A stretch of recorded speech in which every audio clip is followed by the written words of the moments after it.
नमस्कार दोस्तों, AMS class में आप लोग का स्वागत था और तहे दिल से स्वागत है। आई होप है कि आप लोग अच्छे होंगे मेरे भाई और सही सलामत होंगे और बढ़िया से आप लोग की तैयारी चल रही होगी मौज मस्ती से और मेरे भाई और एंजॉय करते रहिए यार। पढ़ाई के साथ एंजॉय होना जरूरी भी है मेरे भाई। तो आज के वीडियो में मैं बताने वाला हूँ मेरे भाई कि जो है ये LLB 3 फर्स्ट जो है आप लोग के सेकंड सेमेस्टर के स्टूडेंट है लॉ ऑफ कॉन्ट्रैक्ट। तो ये सेकंड पार्ट है मेरे भाई। फर्स्ट जो है आप लोग जो है एग्जाम दे चुके हैं। जो ये मेरे पास सिलेबस है लखनऊ यूनिवर्सिटी का, लेकिन जो है लखनऊ यूनिवर्सिटी से आप लोग अगर और भी जो है वैसे एफिलेटेड कॉलेज से लखनऊ यूनिवर्सिटी के या आप लोग अदर यूनिवर्सिटी में से भी हैं, जैसे इलाहाबाद हुआ, आप लोग का DU हुआ, मतलब दिल्ली यूनिवर्सिटी हुआ, आप लोग का BHU हुआ, इसके बाद आप लोग का CST हुआ, मतलब हर एक स्टेट मतलब जहाँ तक है कि कंपनसेशन मतलब सेम रहता है सिलेबस, बस थोड़ा बहुत इधर से उधर रहता है। क्योंकि मैं फर्स्ट सेमेस्टर में कई लोग स्टूडेंट हमारे हैं कि जो बाहर से भी लोग बाहर के यूनिवर्सिटी के BHU के भी है, इलाहाबाद यूनिवर्सिटी के भी है, आप लोग के DU के भी हैं, तो पढ़ते हैं मतलब। तो अच्छा यही चीज़ मतलब सेम टू सेम था, मैं सिलेबस अकॉर्डिंग देखा भी हूँ। तो जैसे कि दोस्तों तो आप लोग भी पढ़ सकते हैं। बाकी आप लोग जो लोग तैयारी भी कर रहे हैं अगर, तो वो लोग भी पढ़ सकते हैं जो तैयारी लेवल में है, कोई बात नहीं। जो जुडिशरी लेवल से जो तैयारी कर रहे हैं, मतलब जो है इस क्षेत्र में तैयारी कर रहे हैं उनके लिए है मेरे भाई, बाकी और अदर लोगों के लिए नहीं है वीडियो। तो चलिए अब हम लोग देखते हैं मेरे भाई। देखिए, कानून जानना तो सबके लिए इंपॉर्टेंट है और सब लोग जानिए तो बहुत अच्छा है। क्योंकि ज़रूरी नहीं है कि ये जो LLB कर रहे हैं, जो लॉ कर रहा है, इस रिलेटिव क्षेत्र से पढ़ रहे हैं वही कानून जाने, क्योंकि कानून तो सबके लिए बना है, तो सबको जानना बहुत ज़रूरी है मेरे भाई। तो चलिए अब आज हम लोग शुरू करते हैं मेरे भाई। जो है ये मैं आपको पढ़ाऊँगा कॉन्ट्रैक्ट, लॉ ऑफ कॉन्ट्रैक्ट या सेकंड पार्ट मेरे भाई। तो ये आप लोग को मैं पहले बता दूँ, ये इसमें जो है आप लोगों को सेक्शन जो है आप लोग के कहाँ से कहाँ तक पढ़ना है। 124 से लेकर के मेरे भाई 238 तक जो पूरा है मेरे भाई, इतना आपको पढ़ना है मेरे भाई। 238 तक आपको पढ़ना पड़ेगा, क्योंकि पहले वाले में हम लोग जो है 1 से 75 तक पढ़ चुके हैं मेरे भाई, 1 से लेकर के 75 तक पढ़ चुके हैं। अब कहेंगे बीच का सेक्शन कहाँ गायब है, तो मेरे भाई बीच का सेक्शन जो है कुछ मतलब हुआ था बाद में, जो एक जो है उसी के दौरान आई थी, तो उसमें जो है इसे हटा दिया गया था मेरे भाई। इसलिए आप लोग 124 से पढ़ेंगे। जो कन्फ्यूज मत हो जाएगा कि जो है सर 76 से क्यों नहीं पढ़ा रहे हैं, तो हम 124 से क्यों पढ़ रहे हैं। ऐसे बेयर एक्ट में भी दिया, आप लोग बेयर एक्ट आपके पास होगा तो खोल के रख लीजिएगा एक बार, तो इसमें आप लोग को चीज़ें पता चल जाएगी। और एक बार पढ़ भी लीजिएगा, बेयर एक्ट आप लोग के पास होगा तो, अगर नहीं होगा कोई बात नहीं। तो इन लोग के लिए वीडियो बहुत हेल्प है। जो लोग मेरे भाई कई कारण जो मजबूरी है उनकी, जो है कई जॉब कर रहे हैं प्राइवेट, तो और भी लाख कर रहे हैं, साथ साथ में नहीं आ पाते कॉलेज, नहीं दिक्कत होती है, तो उन लोगों के लिए बहुत ही इंपॉर्टेंट है। लेकिन जो लोग आते भी हैं कॉलेज, नहीं नोट्स बना पाते, नहीं प्रोवाइड हो पाता, तो उन लोग के लिए तो भी आवश्यक है मेरे भाई। जिसको समझ में नहीं आता बढ़िया से, चलिए ठीक है। तो मैं आप लोग को पूरी कोशिश करूँगा, भरपूर कोशिश करूँगा कि आप लोग को एकदम ईजिली वे में समझ में आ जाए। ऑलरेडी जो आप लोग मेरे वीडियो देखते होंगे तो जानते होंगे मेरे भाई। तो चैनल को सब्सक्राइब करिए मेरे भाई और वीडियो को लाइक करिएगा मेरे भाई, तब मैं आके आपको बताऊँ ना चालू करूँ। तो चलिए आप लोग की मर्जी है, करिएगा या ना करिएगा, कोई ज़बरदस्ती नहीं है मेरे भाई। लेकिन आप लोग एक सेकंड निकाल सकते हैं मेरे लिए यार। आप वही उसी से मुझे भाई मोटिवेशन मिलता है। ऐसा तो है नहीं कि मुझे पैसा मिल रहा है, बस कुछ नहीं मेरे भाई, मुझे आप लोगों से ही मोटिवेशन मिलती है। मुझे पैसा कमाने की कोई शौक नहीं है मेरे भाई, बस आप लोगों के लिए ही बनाया हूँ ये चैनल। आप लोग जो है सहयोग करें मेरा और मैं आप लोग का सहयोग करूँ, ऐसे ही चलता रहे। तो चलिए स्टार्ट करता हूँ। तो जैसा कि दोस्तों आप आज हम लोग पढ़ेंगे जो है यूनिट फर्स्ट का, इसमें 4 यूनिट है मेरे भाई। तो फर्स्ट यूनिट का आप लोग का सेकंड पेपर है ये। तो फर्स्ट यूनिट का जो हम लोग पढ़ेंगे फर्स्ट टॉपिक मेरे भाई जो है आप लोग का कॉन्ट्रैक्ट आप जो है इंडेमनिटी, मतलब क्षतिपूर्ति की संविदा मेरे भाई। ये क्षतिपूर्ति की संविदा क्या होती है क्या नहीं होती, इसके बारे में हम लोग जानेंगे। तो ये सेक्शन जो है 124 में जो है डिफाइन किया गया है, इसे परिभाषित किया गया है।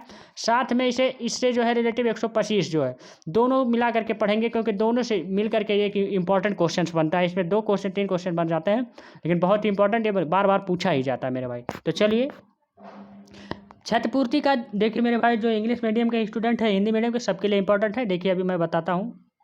जैसे कि आप लोग इंग्लिश मीडियम के हैं स्टूडेंट, कोई बात नहीं, आप लोग समझ सकते हैं, ऐसी कोई बात नहीं मेरे भाई। दोनों में तो नोट्स प्रोवाइड कर सकते, लेकिन यहाँ पढ़ाना मेरे भाई दिक्कतें हो सकती। लेकिन कुछ चीज़ें मैं इंग्लिश में बताऊंगा मेरे भाई, जो इंपॉर्टेंट जो आपको समझ में आए। तो चलिए, क्षतिपूर्ति का अर्थ होता है हानि या क्षति से बचाव एवं जो आप लोग का प्रतिरक्षा है, इसका मतलब यही होता है मेरे भाई।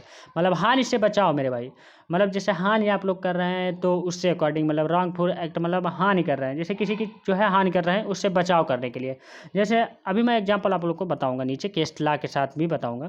कई बार ऐसी संविदाएं की जाती है जिनके जो है किसी व्यक्ति द्वारा होने वाली क्षति की पूर्ति दायित्व पर व्यक्ति अपने ऊपर ले लेता है, इसे ही क्षतिपूर्ति की संविदा कहा जाता है। मतलब ये मेरे भाई, जैसे आप जो है कोई काम कर रहे हैं, जैसे आपका दोस्त है और आप है मेरे भाई, तो आप अपने दोस्त का, जैसे आपके दोस्त पे जो पूरा भार आ गया, मतलब कोई चीज़ किया आपका दोस्त जो है और गलत लगा और ये चीज़ें हुई, तो उसका भार आप अपने ऊपर ले रहे हैं, मतलब वादा कर ले रहे हैं कि चलिए ठीक है, जैसे आप हैं, हम हैं, आप, मतलब जैसे आप हैं और हम हैं, आप हमसे पैसा लिए, कहें कि सर जो है आपसे लौटा देंगे, मैं आप लोग सर जो है 1 महीने में लौटा देंगे, चलिए ठीक है, नहीं अगर बाय द वे वो है नहीं, और एक आपके दोस्त भी हैं, आपके दोस्त भी हैं, तो आपके दोस्त कह रहे हैं आपसे कि हमसे कह रहे हैं कि जो है सर इन्हें पैसा दे दीजिए, अगर ये नहीं जो है लौटाएंगे तो मैं लौटाऊंगा, मैं जिम्मेदारी पूरी लेता हूँ मेरा, या लेती हूँ, चाहे जो कह सकते हैं आप लोग, गारंटी हूँ मेरे भाई, गारंटी लेता हूँ कि आपके जो है मैं पैसा अपने तरफ से जो है पे करूँगा।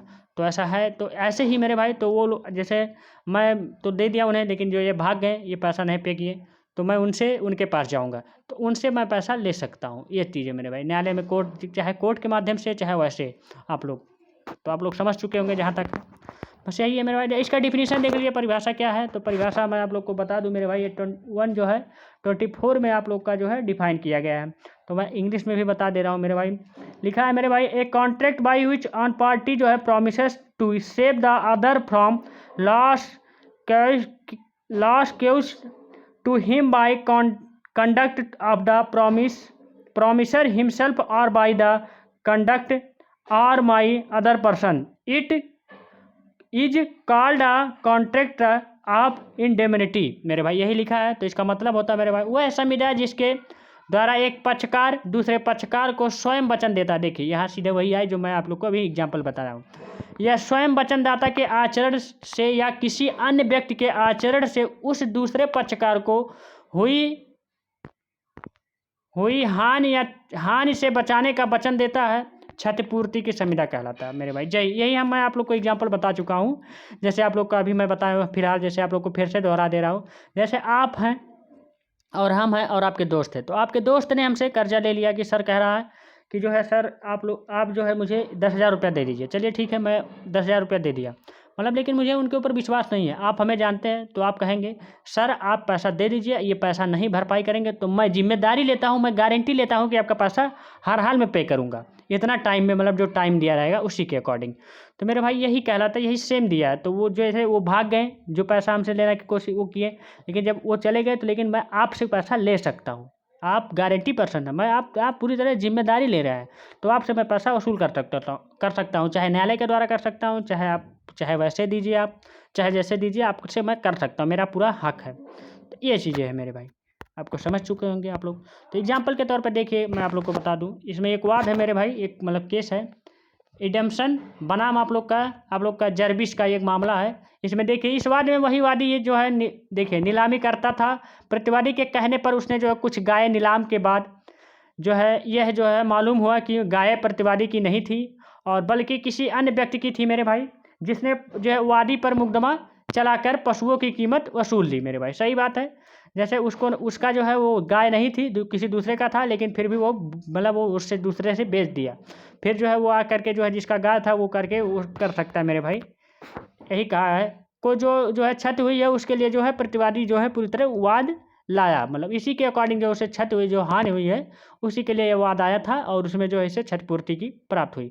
देखिए इसमें मेरे भाई यही है, देखिए क्षतिपूर्ति के संविदा के आवश्यक तत्व मिले मेरे भाई, जो आप लोग के एसेंशियल एलिमेंट है, इसके बारे में हम लोग चर्चा कर लेते हैं। तो बहुत इंपॉर्टेंट है मेरे भाई, 2 पक्षकार होते हैं इसमें दोस्तों। पहला पॉइंट है आप लोगों का, इसमें पहला पॉइंट है आप लोग का क्षतिपूर्ति या इंडेमनिटर है मेरे भाई।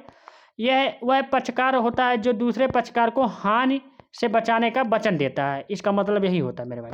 अब दूसरा पॉइंट आप लोग का क्षतिपूर्तिधारी मेरे भाई, आप लोग के जो है इंडेमनिटी होल्डर, यह वह पक्षकार होता है जिसकी हानि की रक्षा की जाती है मेरे भाई, जिसकी हानि की रक्षा की जाती है, यह होता है।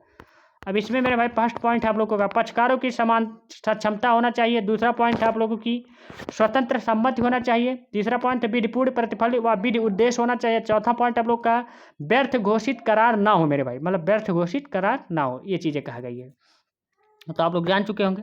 चलिए अब अगला देख लीजिए, right to indemnity holder when sued, क्षतिपूर्ति का संविदा या क्षतिपूर्तिधारी का अधिकार मेरे भाई। ये सेक्शन आप लोग का 125 5 में डिफाइन किया गया है। देखिए मेरे भाई, हम लोग के पास टाइम कम है, तो जो इंपॉर्टेंट चीज़ें हैं वही मैं आपको पढ़ाऊँगा। तो आप लोग मेरे साथ ऐसे बने रहिएगा। आप लोग को LLB 3S के जो सेकंड सेमेस्टर के स्टूडेंट है, पूरा एकदम पूरी जिम्मेदारी मुझ पे छोड़ दीजिए। 6 का 6 सब्जेक्ट आप लोग को पास करवाना मेरी जिम्मेदारी है मेरे। लेकिन आप लोग पढ़े ही ना, तो मैं पास थोड़ा ना करवा सकता हूँ। ऐसा मत सोचिएगा कि सूरज सर जिम्मेदारी लिए थे बाद में, ऐसा कुछ नहीं है मेरे भाई। मैं आप लोग को पढ़ा सकता हूँ, बता सकता हूँ, बाकी चलना तो आपको है, करना आपको है, सब कुछ करना आपको है, आपके ऊपर है। तो ये चीज़ें मेरे सेक्शन जो है 125 में डिफाइन किया गया है। देखिए क्या कहा गया, क्षतिपूर्ति संविदा का वचन ग्रहीता अपने प्राधिकार क्षेत्र के भीतर काम करता हुआ वचनदाता से निम्न राशि वसूल कर सकता है या उसका हकदार है मेरे भाई। तो आप लोग 126 आप लोग जाकर के बैरक में एक बार फिर से पढ़ लीजिएगा, इंग्लिश वाले बच्चे और हिंदी वाले भी। तो ये चीज़ें हैं, यही कहा गया है। इसका मतलब है मेरे भाई के अंतर्गत देखिए कहा गया है कि वचन ग्रहीता अपने प्राधिकार क्षेत्र के भीतर काम करता है। जैसे वचन, मैं आपको वचन दे दिया कि मैं इतना इतना मतलब यही क्षेत्र में काम करूँगा, तो उसी क्षेत्र में करूँगा, उससे अधिक जाऊँगा तो आप नुकसान होगा। तो हुआ वचनदाता से निम्न राशि वसूल कर का हकदार होगा मेरे भाई। जब मैं उसी दायरे में करूँगा काम, तो आप लोग वचनदाता मुझसे जो है क्षतिपूर्ति नहीं जो है आप लोग जो है नहीं वसूल सकते। लेकिन मैं उससे अधिक जाऊँगा तो आप लोग मुझसे वसूल सकते हैं। फर्स्ट पॉइंट है वह सभी जो है नुकसानी मेरे भाई। देखिए पहला पॉइंट लिखा हुआ है कि वह सभी नुकसानी जो पूरी नुकसानी होगी उसका भरपाई करना पड़ेगा उनको। ये सभी खर्चे मेरे भाई केस लगाने में खर्चे किए गए, ये सब चीज़ें मेरे भाई, तो इसका भी क्षतिपूर्ति उन्हें देना पड़ेगा। ये सभी धनराशि जो समझौता और वसूल के दौरान होता है, जो समझौता के दौरान होता है कि इतनी धनराशि दे दीजिए और इसके अकॉर्डिंग मतलब मान लीजिए इससे ज़्यादा पैसा आप ले लिए तो इतने में आप लोग का कम पैसा बाद में नहीं है आप लोग को, चलो ठीक है मैं मान गया कि 20,000 हो, 50,000 ले लिया, 20,000 ले लिया, चलो ठीक है मान गया, समझौता वही समझौता, यही कहा गया इसमें। देखिए क्षतिपूर्ति के अधिकार और क्षतिपूर्ति के दायित्व क्या होते हैं, तो इसके बारे में आप लोग देख लीजिए आप लोग।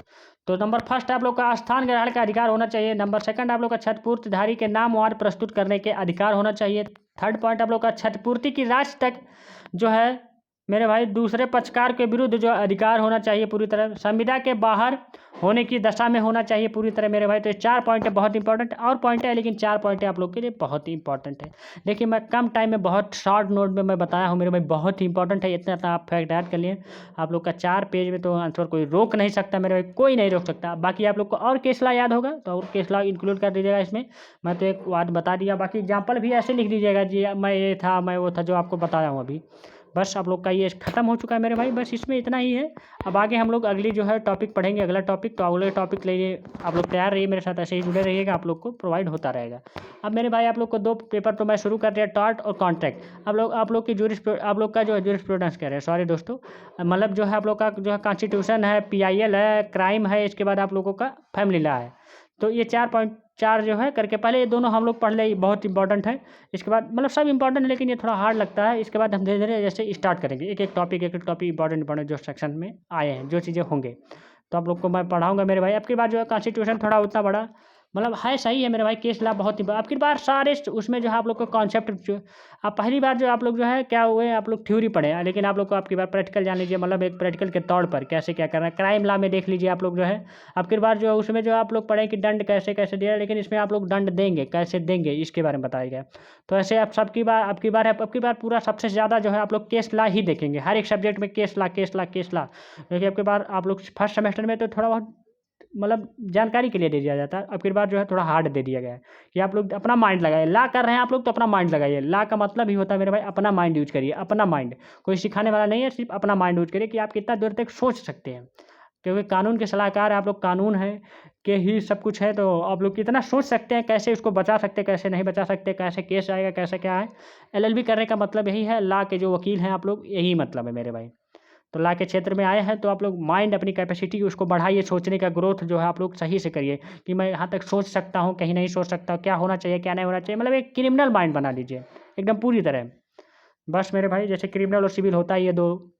तो बस अब आज की वीडियो में यहीं तक, आप लोग को थैंक यू, धन्यवाद, tata, take care, bye bye. अब हम लोग मिलेंगे अगले वीडियो में अगले पार्ट के साथ मेरे भाई। आप लोग मौज मस्ती से रहिए और आप लोग खुश रहे मेरे भाई। ऐसे ही आप लोगों का बड़ों का प्यार और छोटों का जो है आशीर्वाद और आप मेरे बीच के जो हैं उनका जो है प्यार बना रहे, तो मैं आप लोगों के बीच में ऐसा ही बना रहूँगा मेरे भाई। बस और कुछ नहीं चाहिए ज़िंदगी में, बस आप लोगों की मदद करता रहूँ। Thank you, tata, take care, bye bye.